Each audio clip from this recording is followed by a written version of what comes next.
Haribol. Oh, Haribol.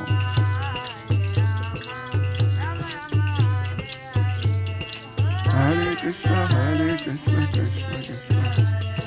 Rama, Hare Rama, Rama Rama, Hare Hare.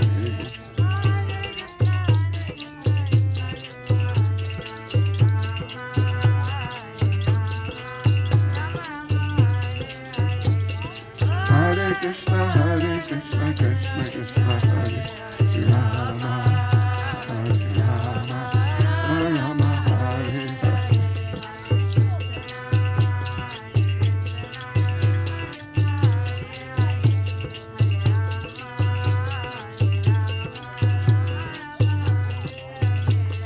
Hare Krishna, Hare Rama, Hare Rama, Rama Rama, Hare Hare.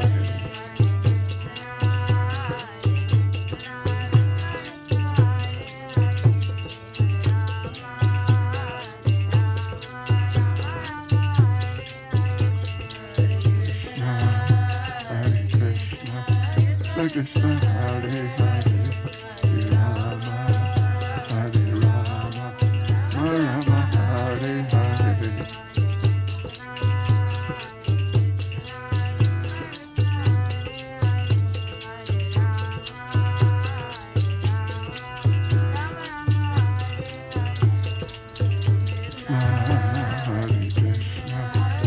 Krishna, Hare Hare, Hare Rama, Hare Rama, Rama Hare Hare.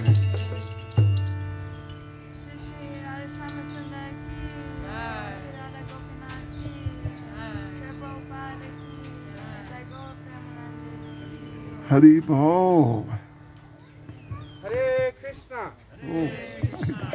Srila Prabhupada ki. Jai. Hare Krishna, dear devotees. Hare Krishna, Maharaj. Please accept our humble obeisances. All glories to Srila Prabhupada.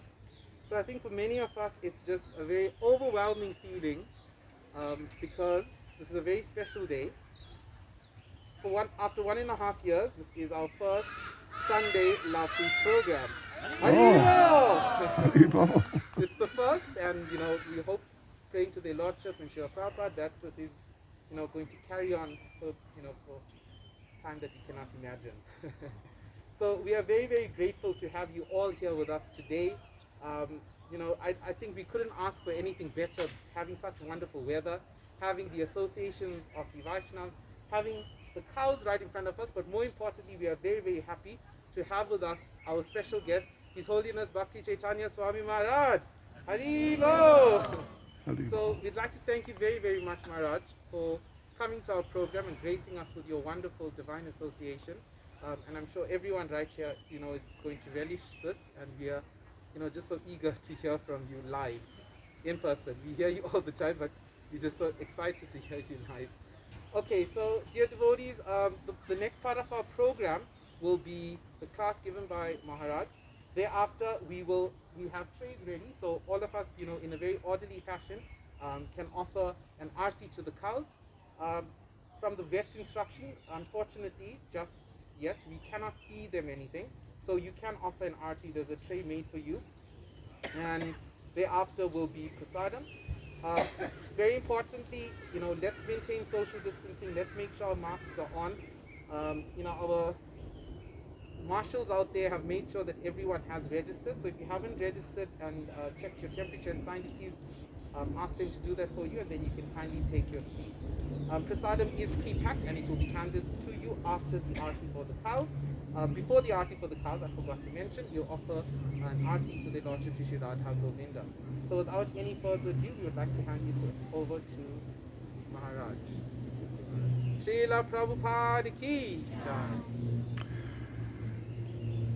Nama Vishnu Padaya Krishna Prestaya Bhutale Shrimati Bhakti Vedanta Swaminiti Namane Namaste Saraswati Devi Gauravani Pracharne Nirvishesha Shunyavadi Bhastya Chadeshtarne Sri Krishna Chaitanya Prabhu Nityananda Sri Advaita Gadadha Shivas Adi Gaura Bhakta Vrinda Hare Krishna, Krishna Krishna, Hare Hare, Hare Rama, Rama Rama, Hare Hare. Vanchkalpacharubhyascha kripa sindhubhya evacha patitanam pavanebhyo vaishnavebhyo namo namaha. Srila Prabhupada ki jai. Oh, Krishna. It's coming into peacock season. Yeah, like in Vrindavan, peacock season is summer. It's when their tails grow and everything. Otherwise, they sort of squawk. Yes, I heard we have 30 peacocks. Sure, okay. That's a lot. Well, devotees, I'm very happy to be here with you. I was not aware that this is our first Sunday program since, way back when. But that's nice. And this is just such a beautiful place. It's amazing, actually. It's truly wonderful. Truly wonderful. So, yes, we're having Go Puja today. Thank you. Yes. We're having Go Puja today. So, and I was asked to say something about the cows and our relationships with the cows. Can everyone hear, by the way? At the back there? Can you hear all right? Because we can turn it up, I think, if need be. But if it's okay, then it's okay. Right, so I thought we could read something about Krishna and the cows. I'm going to read a few verses from the 10th canto of Srimad Bhagavatam, chapter 13, the calves stolen by Lord Brahma. And, well, it's actually the last chapter of Srimad Bhagavatam that was composed by Srila Prabhupada. We normally say written by, but he dictated. And you may have seen the photos or video of Srila Prabhupada dictating this chapter. It's in at least one of the major biographical videos of Prabhupada. And Prabhupada is lying down, and physically, gosh, he really doesn't look well at all. But he's reciting a purport from this chapter. Just shows the dedication of Srila Prabhupada. So we'll read from here, we'll read a few verses which are leading up to the calves, actually, being stolen by Lord Brahma. So here we go, devotees. Om Namo Bhagavate Vasudevaya.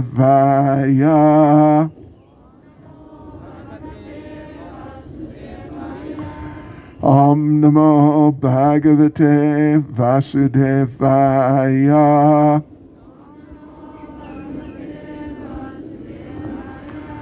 Om Namo Bhagavate Vasudevaya.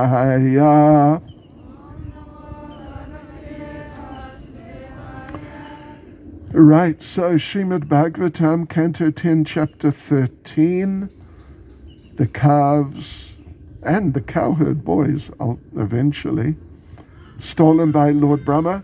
And we will begin with verse 5. This, it takes place just after the killing of Aghasura. Aghasura, horrible demon in the form of a snake. Asura, of course, we all know what Asura means. Agha meaning sinful. Agha means sinful.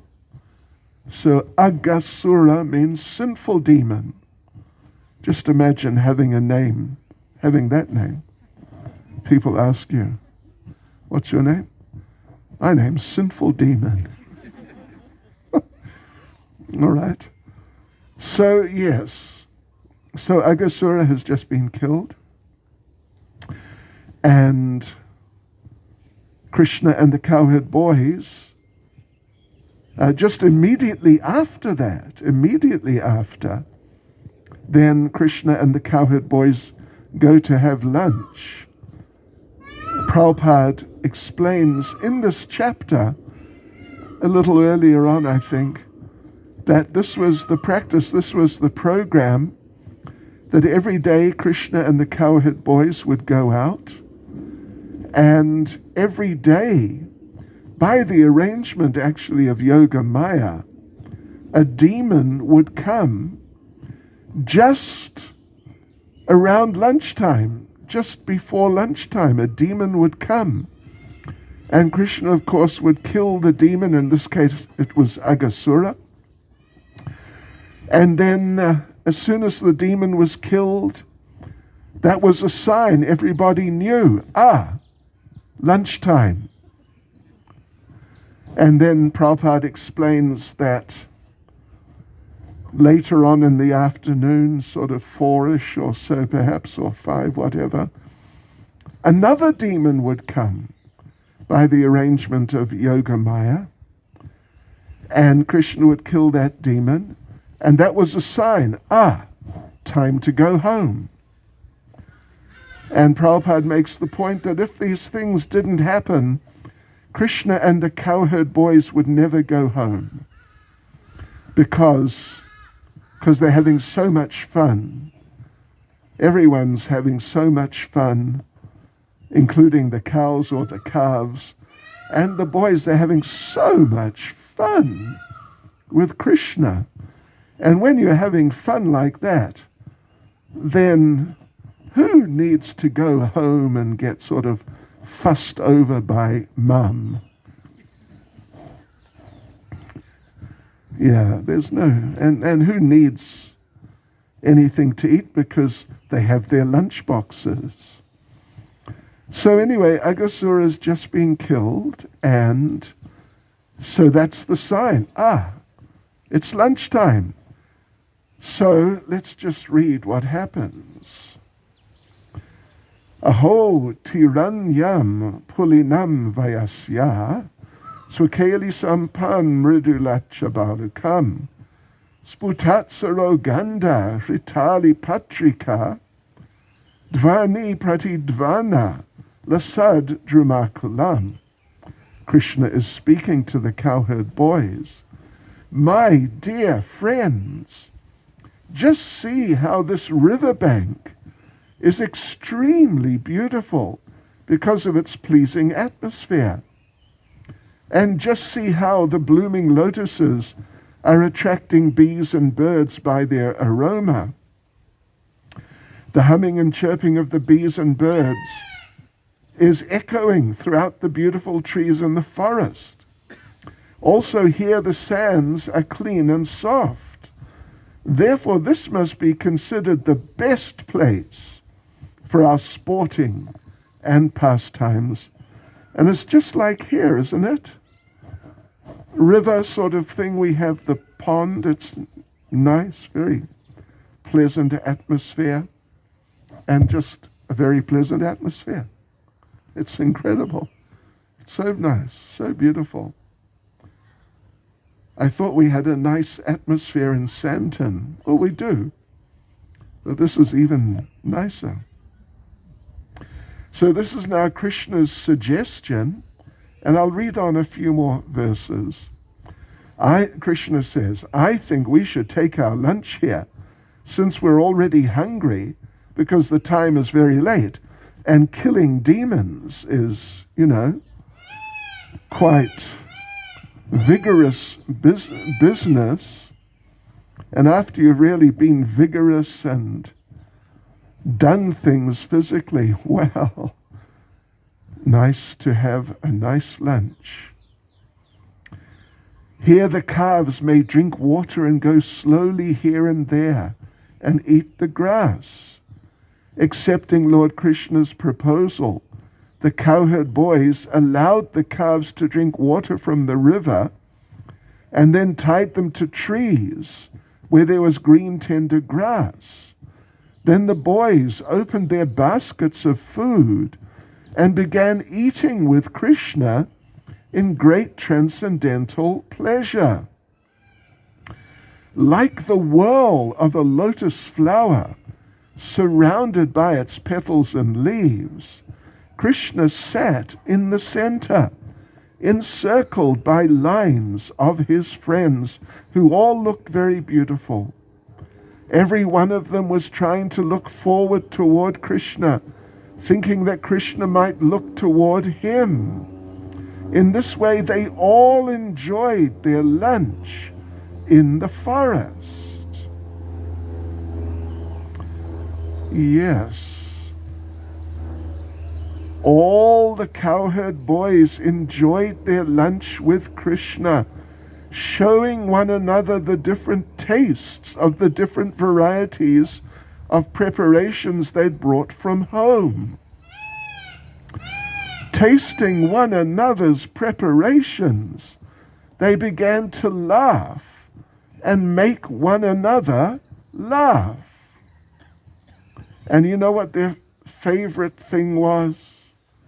The favorite thing was they would look and see in their lunch boxes, they'd look and see, what is the nicest preparation I've got? Because they would have all sorts of preparations. Really all sorts.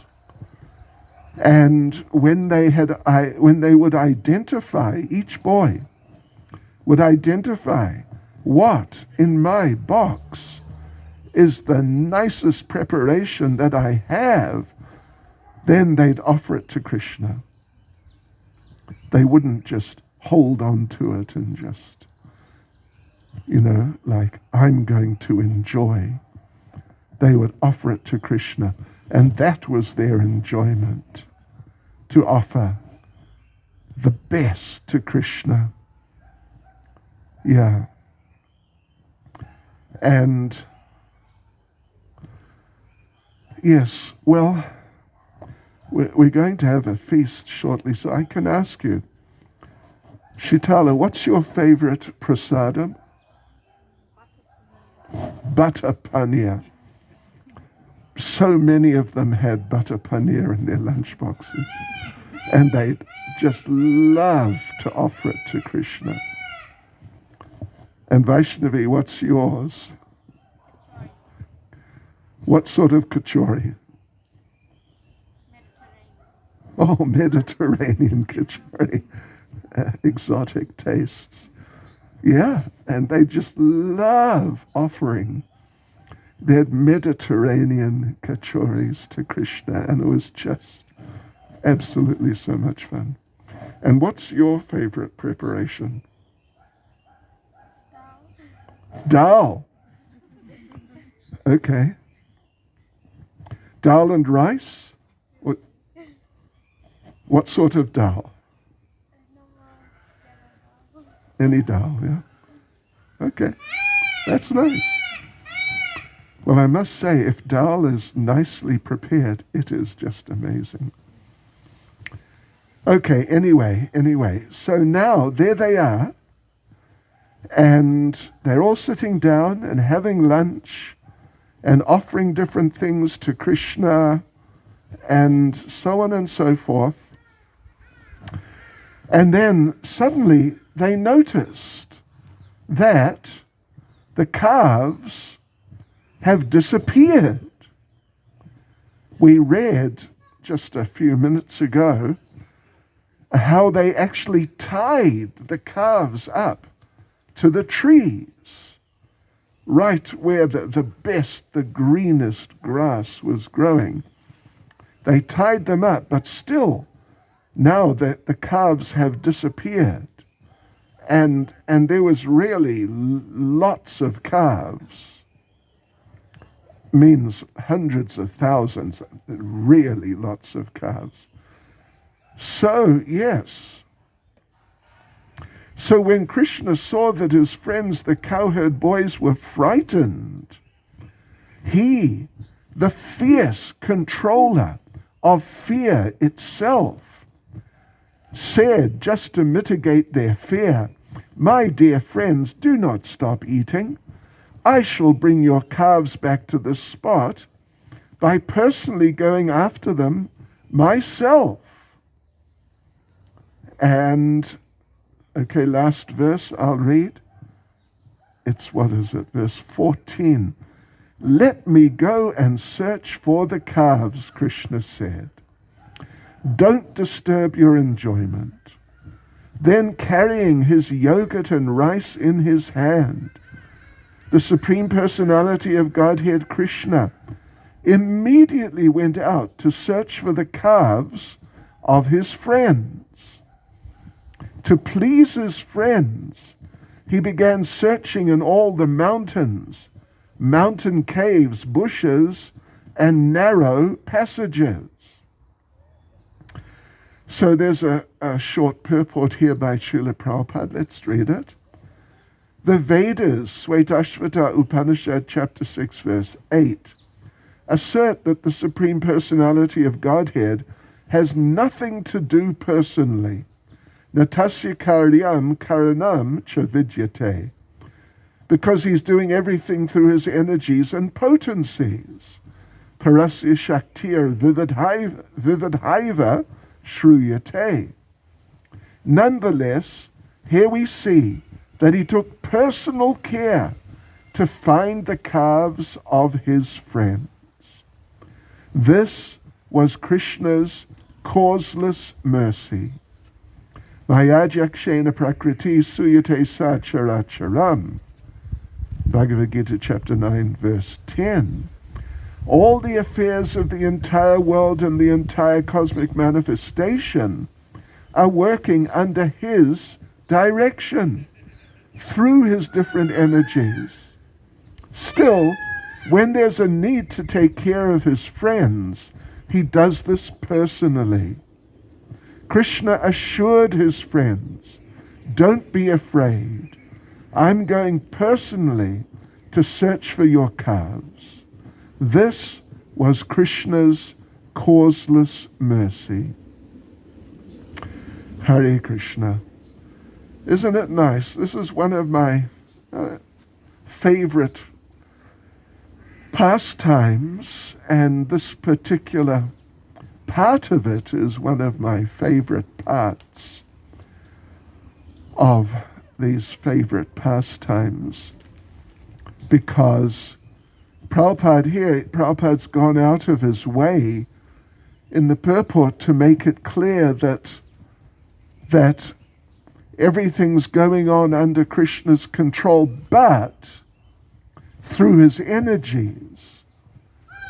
Like here, the sun is shining, a breeze is blowing, and so on. The situation we're in, all the different features of it. And Krishna's in control, but through his energies. He's not necessarily personally seeing how the wind is blowing or how is the sun shining and all these details. It's all going on by his energies, and of course in this world supervised by the demigods who are working under his control, but he gives them power of attorney that you go ahead and you get things done. So that's generally how things work. That's generally how things work, and particularly for the non-devotees, that really is how things work. Krishna doesn't involve himself directly in a hands-on sense with non-devotees. It's basically their karma. Different things are happening, because of their karma. And Krishna is ultimately, but very much just ultimately, controlling. Otherwise, the hands-on work is being done by the demigods under Yamaraja's supervision. He sees, and through them he sees everyone gets what they deserve, and then their new activities, he compiles the list so to make sure that they will get what they deserve for those things in the future. And Krishna, he doesn't really involve himself at all in the lives of the non-devotees. But with the devotees, as we see here, Prabhupada's made it clear how things are working by his energies generally. But here now, they've discovered that the calves have disappeared. It's a very mystical situation. There's so many calves. There's just so many, thousands and thousands. And how could you avoid noticing that they're kind of moving away? But yeah, it's the mystical power of the Lord. They didn't notice until the calves had actually gone. And then naturally, because they're looking after the calves, which belong to their parents, and for the bridge buses, their lives are dependent on the cows. They have no other sources of income than the products, the dairy products from the cows. So you can imagine if they lost the calves and went home and told their parents, "Mum and Dad, we had a problem today. We lost all the calves." What would their parents say? It's like losing your parents' money and just bankrupting your parents. So yeah, that would really be a really terrible situation to go back home and tell their parents, "We lost all the calves." So naturally, of course, they became very disturbed. And they immediately wanted to jump into action and let's go and find the calves. But Krishna is so kind to his devotees. Of course it depends. The degree of kindness, or you could say, well, maybe not exactly, but the degree of direct involvement in the lives of different devotees, to some degree it depends on the depth of the relationship. The deeper the relationship, the more Krishna involves himself. And for those cowherd boys of Vrindavan, their relationships with Krishna, of course, are extremely deep. So, when Krishna saw that the calves had gone and the boys are naturally extremely anxious, Krishna, because those cowherd boys, those devotees, are so dear to him, Krishna himself took the trouble that you sit there, you continue with your lunch. Of course, up to that point, they had been enjoying the situation, having lunch together and joking back and forward and so on. But Krishna is so kind to his devotees that Krishna told them, you just stay there, continue with your lunch, I'll take care of the calves. And as we read, he then went out and searched in forests, in caves, and just all over, on hills, up and down and around. Krishna went searching for the calves out of affection for his devotees. But unfortunately, as the story goes on, of course, he didn't find them yet. Not exactly didn't find them if he wants to. Well, he knew what was going on, but he was acting like he couldn't find them. He knew what Brahma had done. Then he came back, and the boys were gone also. The boys were gone too. And Krishna, all this time, if you know the story, in the end, when finally Krishna sorts it all out, a little further on, then Krishna was there, and he still had his prasadam on his fingers. How's that? You know you've got to be really concerned about something if you don't finish your prasadam and you just leave it in your hand. What was he eating? Rice and yogurt. Yeah, so I remember when I was a new devotee, because I'm still a new devotee, less than 50 years. But when I was a really new devotee, it was the Sunday feast. I'd been a devotee or living in the temple for maybe 3 weeks. And it was the Sunday feast, which was a major thing. And, all this super prasadam. And us new boys, we would get our plates of prasadam and find a quiet spot where no one would bother us, so we could give the prasadam the attention it deserves, or, enjoy it without being disturbed. And there I was, just about. My plate was right in front of me. My hand went up to just, take my first mouthful. And what should happen? But one young fellow, also like very, very early 20s, just sat down in front of me. And he didn't have a plate of prasadam.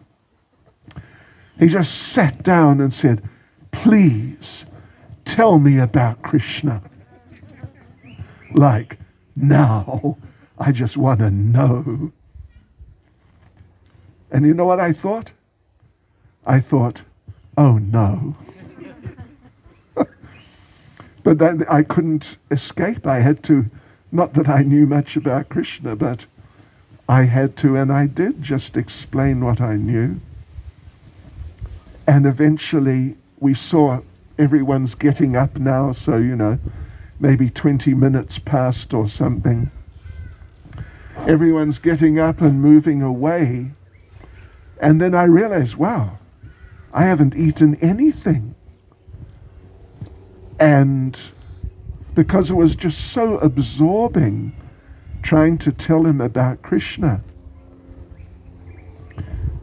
Devotional service is like that. It's just preaching Krishna consciousness is even better than prasadam.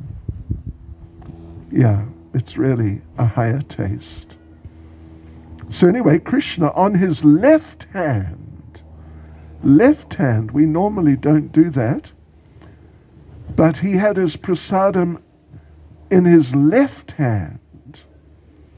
And he went through the whole pastime until right at the end with the prasadam on his left hand. It was only when Lord Indra had gone Lord Brahma had gone, that Krishna finished his prasadam. So Krishna is very kind to his devotees. Of course, he's especially kind to devotees like the bridge buses. They're special. They're super special. But actually, Krishna is very kind to all his devotees. And he's very kind to all of you and to all of us. Krishna helps in many ways. But there's an interesting point here. There's a famous prayer, I'm sure you've heard it many times. Namo Brahmanya Devaya Go Brahmana Hitaya Cha Jagatitaya Krishnaya Govindaya Namo Namaha. That we're offering obeisances to Lord Krishna. Brahmanya Devaya, he's the Lord of the Brahmins. Go Brahmana Hitaya Cha, and the protector of the cows and the Brahmins. Jagatitaya, and he's the protector of the world. Govindaya Namo Namaha. We offer our obeisances to Krishna as Govinda. So Srila Prabhupada explains about that verse. A number of times Prabhupada explains that Krishna is the Lord of the Go Brahmana, the cows and the Brahmins. But Prabhupada makes the point that of the two, the cows and the Brahmins, Krishna is more merciful towards the cows. The cows are dearer to Krishna than the Brahmins, although the Brahmins are very dear to Krishna. When we say Brahmins, we mean the devotees. We certainly don't just mean some materialistic, ritualistic types of Brahmins, but we're talking about devotees. Krishna is very, very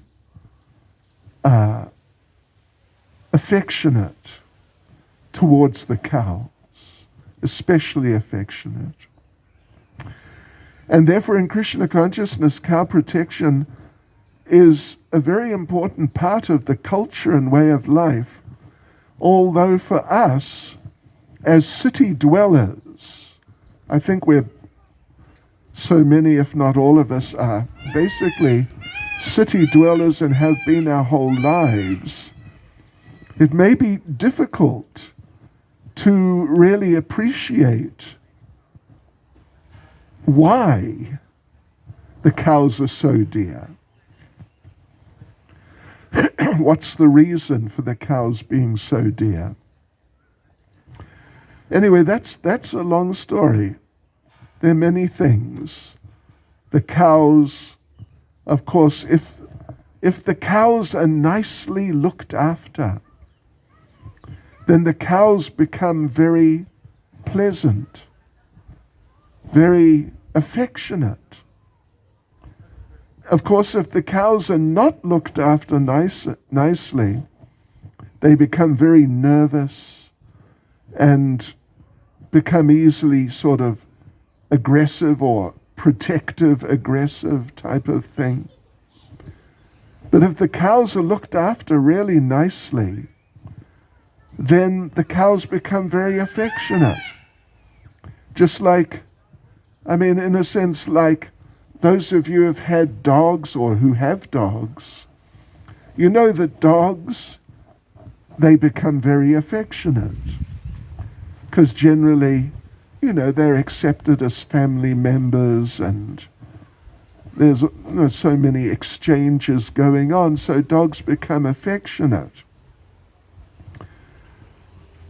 Although they're, on another level, they're low-class animals. But the cows, if the cows are looked after really nicely, they become very affectionate. You could say just like how the dogs become affectionate. You know, unfortunately, in our Western culture, the cows obviously are not looked after nicely at all. Generally, it's a disaster. But in our farm projects where the cows are really looked after very nicely, they become very affectionate. I mentioned a week ago or so when we were in Brits, how in Cato Ridge we had cows, and there was this one. I mean, one particularly comes to mind at least. Her name was Shamsundari, and she knew her name, and she was a black Frisian. And when I would walk into the enclosure where the cows and bullocks were, and just sort of walk around amongst them, when I would stop, she'd come up behind me and poke me in the back, or sort of nose me in the back. And I turned around and there she was. And it was a sign that, do you have any prasadam? And she was nice. She was gentle and pleasant and nice. And you know, there's a whole thing about cows and milk that sort of normally, or the way things generally work at least, in the dairy industry, in order for a milking cow to continue every year to keep giving milk, then the cow has to have a calf every year. Otherwise the milk stops. So, you know, generally that's how it works. But in some of our farms, I've been told in a few cases, that some of our cows who have been really treated really very nicely, very affectionately, very personally, and really looked after like that, some of them continue to give milk for basically the rest of their lives. At least a few I know have kept giving milk for 5 years after they last had a calf. They would keep giving the same amount of milk. Means, you know, cows often produce maybe 20 liters of milk a day, 15 to 25 liters, something like that. And these cows would keep giving milk years after their last calf, because they were treated so nicely. It's interesting, isn't it? It's amazing. It's really wonderful, because it's a question of relationship and not just some sort of mechanical biological process. So, you know, here we have our couple, isn't it? Of cows, cow and a bullock. Am I right? 2. Yeah. Which is very nice. Anyway, my point is that we should really, Krishna consciousness, we are personalists, we're not impersonalists. And in Western culture, and just in materialistic culture in general, impersonalism is rife. It's really bad. So many aspects of impersonalism, including treating other people as if they're less important as persons than we are. You know, that we have some greater right to whatever it may be than some other person, group of persons, or just individuals. You know, South Africa famous for racism. In one sense, the roots of that are in impersonalism, that these other races are just less persons We are more persons. We are better persons, and therefore the other persons we don't need to worry about them so much. That sort of thing. It's got its roots in impersonalism. Sexism, that the men are better than the ladies, or the ladies are better than the men. You know, maybe I shouldn't say it, but I was at a program, a couple, 2 or 3 years ago, like this, a kind of picnic program with some devotees. I won't say where, because then you'd probably guess who I'm talking about. But something went wrong, and a couple of the men had to run off and quickly do something. And a couple of the ladies, the wives, said, actually, there are uses for men. You know, men can be useful. This is reverse sexism, I think. Usually it's typically or famously the other way around. But it's impersonalism. Yeah. And what to speak of our relationships with animals? They're persons just like us. They're spirit souls. We have also been in those species, those bodies, and those situations, and been abused by like that. But actually, you know the story that I told in Brits. I know some of you were there it's from Gopal Champu, how Krishna was going to take the calves out for the first time when he had just turned 3, and different people gave him different things, a stick for herding the cows, a rope, a buffalo horn. Krishna got his first flute. And Mother Yashoda gave him shoes and an umbrella with a servant for carrying the umbrella. And Krishna refused to take those things. I will not take these shoes or the umbrella with the servant unless you give each of the calves a pair of shoes and an umbrella with a servant to carry it. So, otherwise I will not accept anything better than the cows. And Mother Yashoda tries to protest that, they're just animals and it doesn't really matter to them so much. But Krishna refuses. And Krishna says, I will not take anything better than the cows, because they are our lives. Our lives depend on the cows. They are our religion. Yes, they're basically everything. We are totally dependent on the cows. So how can we take anything better? Dharma rakshati rakshataha. One who protects dharma becomes protected by that dharma. So if we protect our Krishna consciousness will protect us.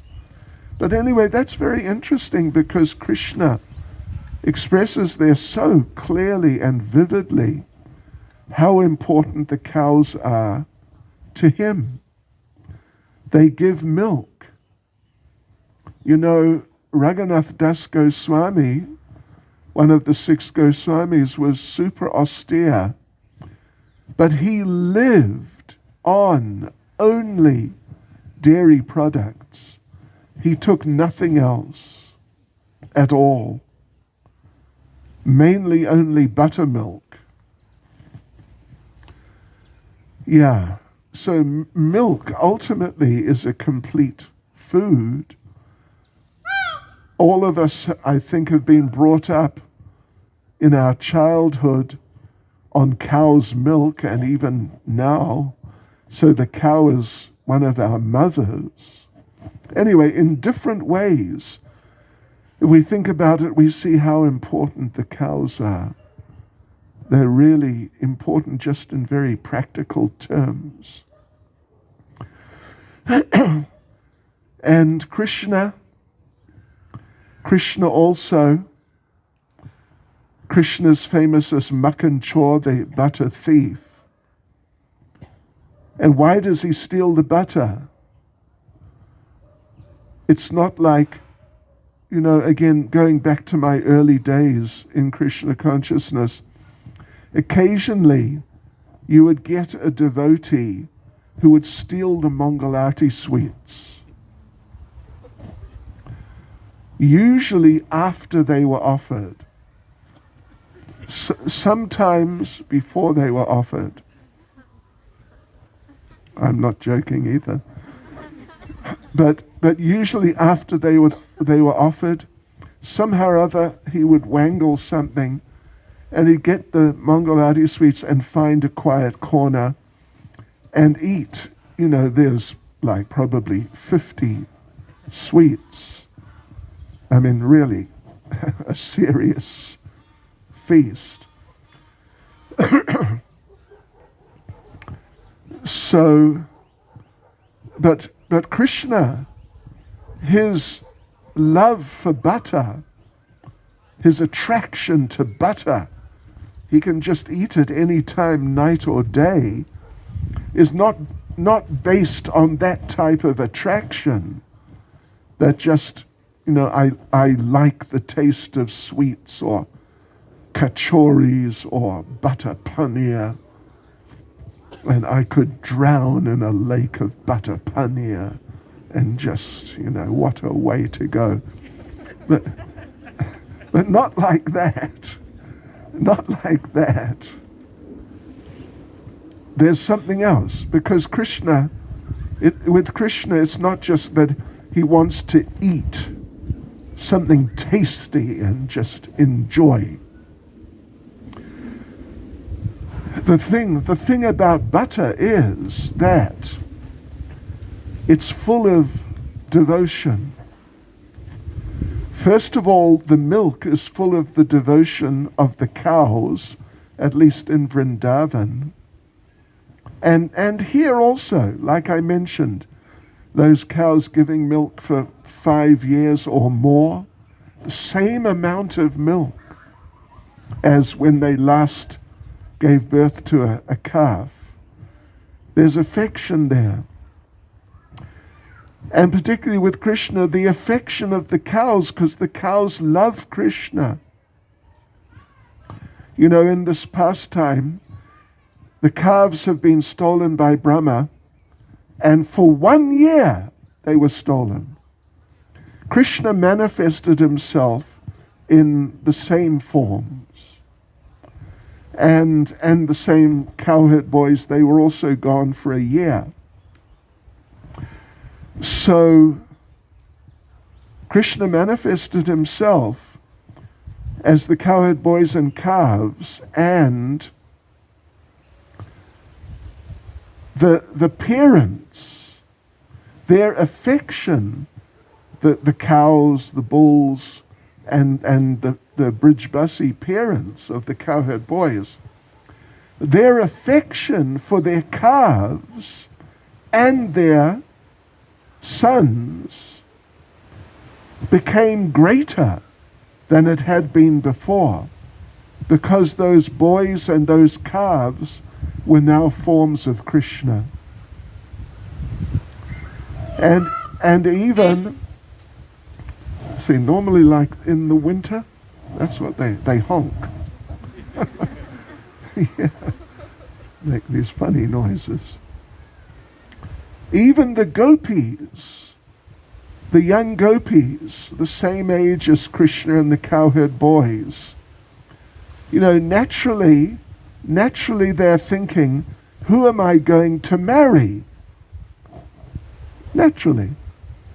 And everyone knew that Krishna will marry Radharani, at least they thought that. And so the other gopis were thinking, well, who am I going to end up with then? All these other boys, they're all a bit, stupid. Krishna is so super cool. He's just in a class of his own, totally. But I'm going to be stuck with one of these other boys. But now that Krishna had taken the forms of the cowherd boys, the gopis were thinking that actually, yeah, I could marry one of these cowherd boys. It'd be quite nice. Because they're all forms of Krishna. So there was a big wedding. All the gopis married all the cowherd boys who were friends of Krishna. And then after a year, the original cowherd boys came back, and the gopis found they were married to them, and we don't know what happened. But anyway, that happened. So the thing is that the cows became super affectionate to their calves because they were forms of Krishna. So the cows, all their love for Krishna would go into their milk. The cows were literally thinking, we want Krishna to have our milk. And then the ladies, because the ladies would milk the cows, the ladies would take the milk and make the milk into different milk preparations. And all the time they were thinking, we want Krishna to have these sweets we're making, or whatever, the yogurt we're making. We want Krishna to have the butter we're making. And therefore their love would go into those dairy products. And particularly the butter.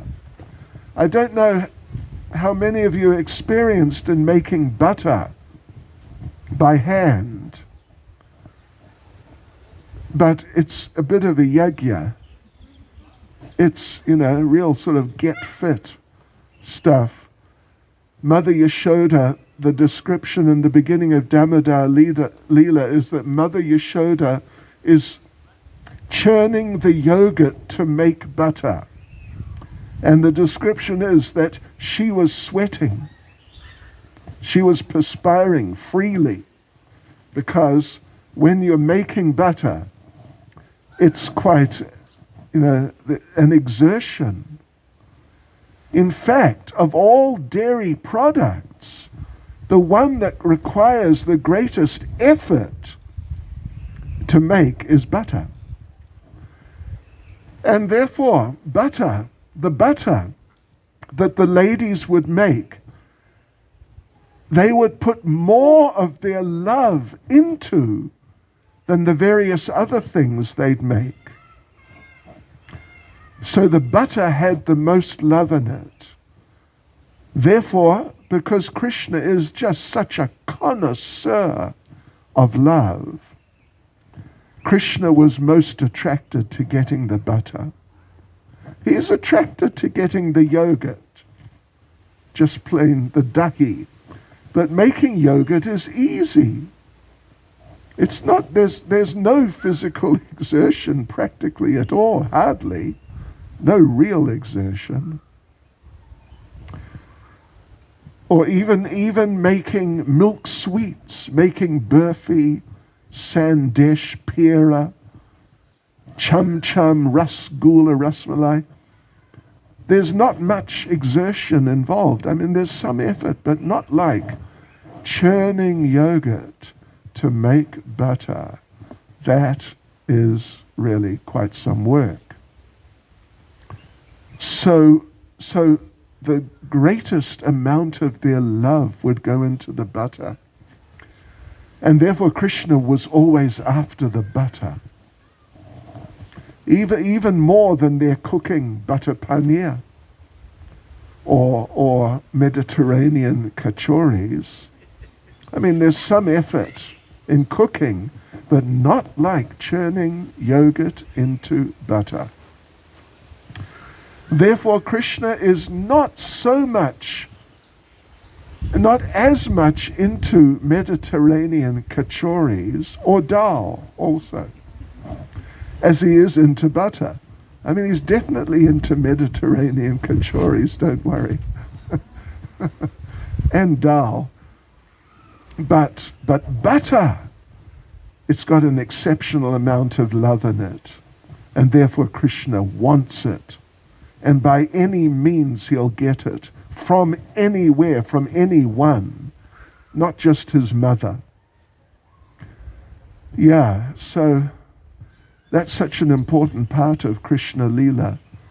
The different episodes surrounding Krishna wanting the butter. And so he was so much into it, butter.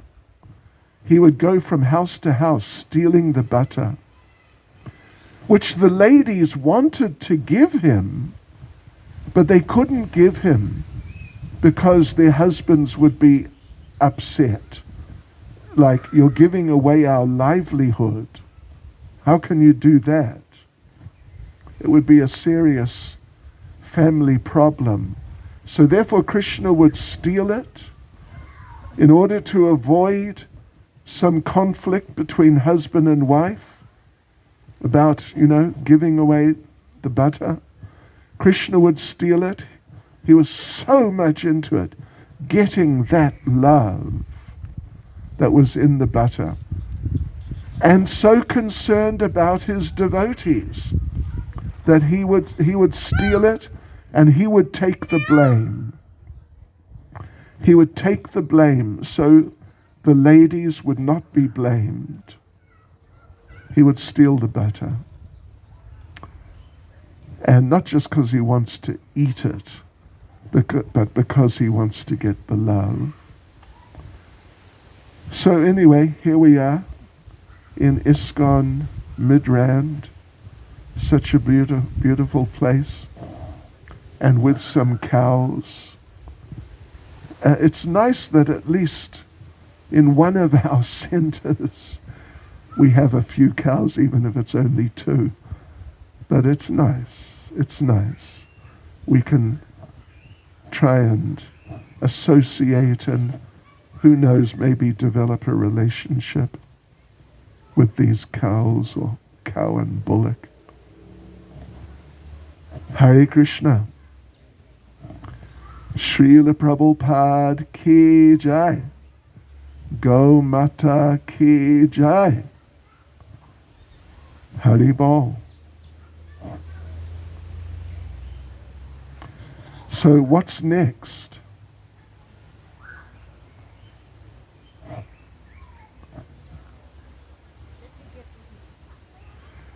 We have arti here, is it? And then arti to the cows? Something like that.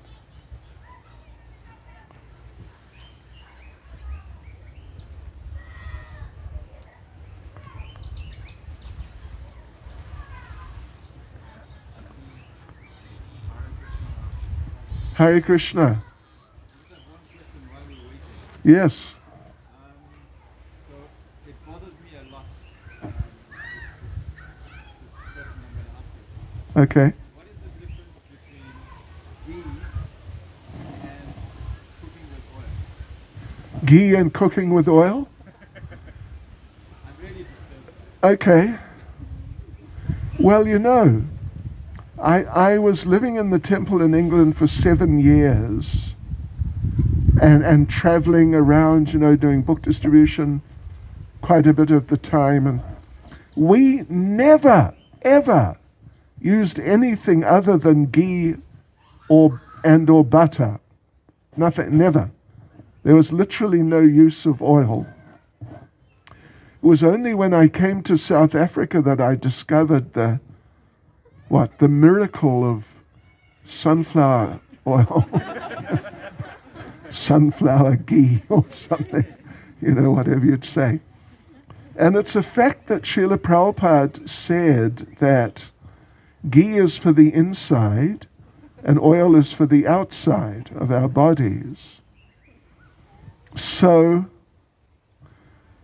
and even Prabhupada made the point that if we use ghee, then the prasadam, of course prasadam is prasadam, but the prasadam will taste better. Yeah. And Prabhupada wanted, for example, in our restaurants, that the devotees use ghee as, as part of the sort of formula for producing food, prasadam, but, food which has special nature, special qualities, and special taste, which will influence people. So, of course, there's a type of a problem in that ghee costs more than oil. So, I don't know how much more, but more, as I understand. So, that's something. But definitely it would really be an excellent idea if, as much as possible, well, actually, if completely, for our cooking, any of our cooking, literally, if we could use ghee. I mean, ultimately, even food for life. There's been a practice, I don't know what it's like here. There was a practice of using parboiled rice. Well, even for the Sunday feast sometimes, but definitely for food for life, because parboiled rice is cheaper. But Prabhupada made statements which are recorded that parboiled rice is for famines only. Yeah. It's like only really for when situations get desperate, survival type situations. But otherwise we should use nice, at least white rice, an uncooked rice. Because parboiled means it's already partially cooked by non-devotees. Yeah, and some of it, just as the love of the older gopis preparing the butter from yogurt in Vrindavan, their love would go into the butter, and Krishna would be just overpoweringly attracted. So similarly, when people, just ordinary materialistic people, cook whatever it is, anything, parboiled rice, or if you buy some pre-cooked something from the shops, so some of their consciousness goes into it. And therefore it's detrimental, actually, to use those things. Yeah. Anyway, that's the situation. But I would say, at least for you and your family, should definitely use ghee. And you can make your own ghee. Good. If you made ghee, you could sell it, I imagine, in the community and make a living.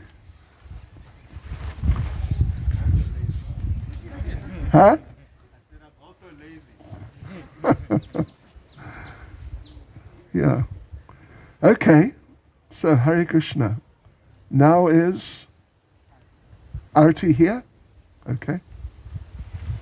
His Holiness Bhakti Chaitanya Swami Maharaj ki. Jai. His Holiness Bhakti Chaitanya Swami Maharaj ki. Jai. Srila Prabhupada ki. Jai. So thank you very, very much, Maharaj, for that wonderful nectarian class. I think the weather, having their lordships here and the cows, it just really recreates the mood of Vrindavan. Very wonderful. So thank you very much for that, Maharaj. So the next part of the program will be Arti to the Lordships, Shri Radha Govinda. Thereafter, devotees that want to offer an Arti to the cows, you have a table right there, and you can, there's devotees that will assist you with that. And lastly, we will serve out the prasadam. Whilst we are enjoying the kirtan and all of this wonderful association, please let's be very, very mindful to to continue following protocols. We kindly urge devotees also not to congregate in groups. Prasadam is pre-packed, so we have to take it and leave. Hopefully in the weeks to come, in the months to come even, we can start enjoying prasadam at the temple, but for now we have to take our prasadam and leave. So I'm going to kindly ask everyone if you could stand up for the art. Jai Prabhupada ki.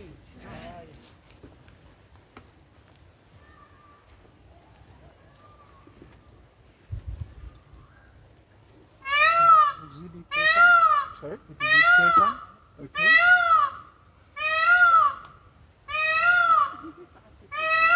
Vrindavan Prabhu.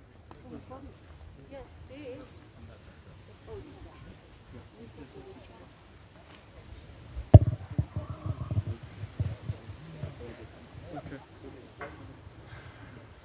Oh, Mr. Giwala. I have a disciple in Cape Town whose family's name is Giwala, actually. Yeah. Namam Vishnu Padaya Krishna Prestaya Bhutale Srimate Bhakti Vedanta Swaminiti Namine Namo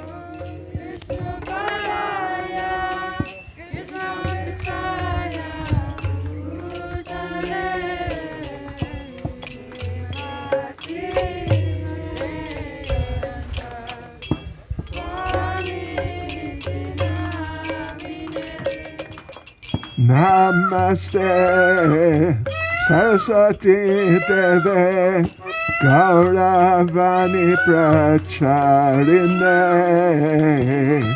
Nevishesha Shunyavade Pasketya Deshatarine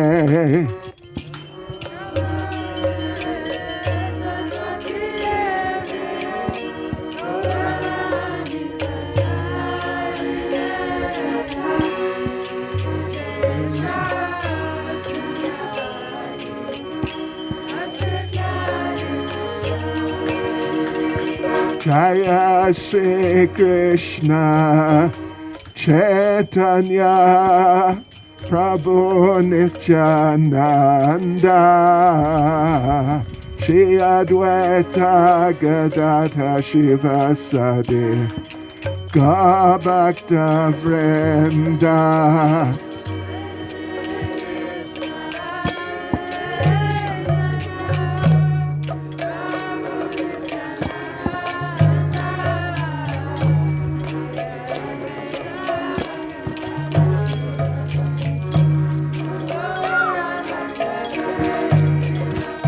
Jaya Shri Krishna Chaitanya Prabhu Nityananda Shri Advaita Gadadha Shivasadi Gabhakta Vrinda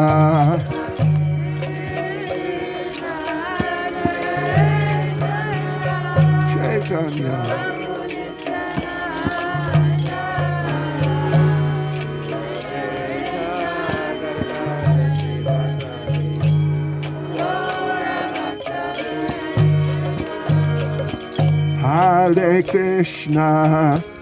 Hare Krishna, Krishna Krishna, Hare Hare, Hare Rama, Rama Rama, Hare Hare.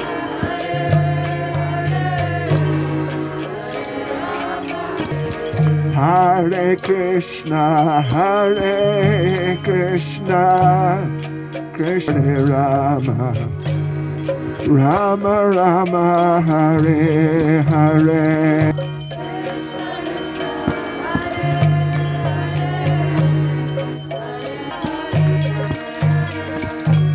Hare Krishna, Hare Rama, Hare Rama,